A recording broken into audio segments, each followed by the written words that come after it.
We can now cross to journalist Thierry Messon. He's founder and chairman of online newspaper The Voltaire Network. He is in the Rixos Hotel. Thanks very much indeed for joining us there on the phone. Now, we've just been talking to a journalist who's staying in the same hotel as you. He was saying he feared for his life. He felt threatened and very much in danger. What is the situation from your point of view? It's a strange situation because now in this hotel there is no more the leaders of the country. They go away from the hotel, but now there is only some journalists inside the hotel. But as you know, some of the US journalists are not journalists at all. They are only spies with undercover of journalism. So these people try to kill the others inside the hotel. Now the hotel is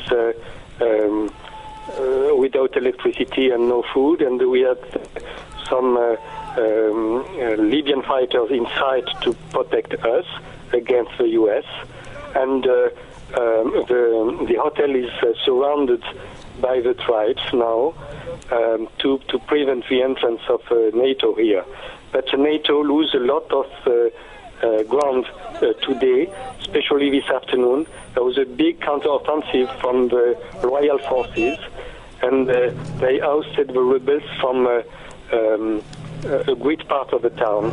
No, not all, but a great part of the town. And that's always the same thing what happened in the last days in other towns. It means that during the night, the NATO is bombing the places, and they arrive after that with Apache helicopters or very heavy helicopters to shoot everybody in the street. And after that, only after that, the so-called rebels enter in the streets. So it's very easy, of course, but the military action is not performed by the so-called rebels, but it's performed by NATO. That's why they are doing all the things during the night to hit what are the people doing the action.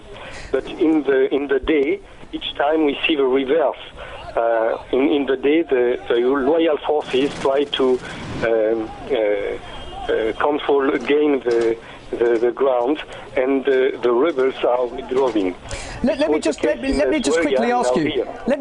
ask you. It's you, the journalists, who are providing us with the first-hand accounts and the news of what's happening there in Tripoli. You say you're under threat, and you're talking about spies being there in the hotel. Are they, just to make it clear, representing Gaddafi's loyalists, or are you concerned about NTC rebels infiltrating the hotel and being there? No, I'm saying to you that some of so-called journalists inside are US agents undercover. And what are you saying to them then? I mean, clearly if they're in the same hotel as you, are you asking them what they're doing there and trying to identify who they are and what their mission is as such? Everybody knows everybody in this story. This is very strange.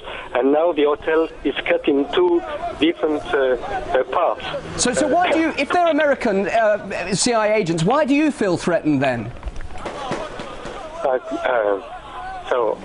I will not explain you all the details now, but the security shows us a lot of papers from these people. Some are from CIA and MI6. And just briefly and finally, Thierry, it's not all over yet, clearly, in Tripoli. What do you anticipate tonight? Just briefly, what can you, from the sources you're talking to, anticipate happening next? Just briefly. Yes, I think it could be another very, very big fight like last night. Last night it was a tremendous fight.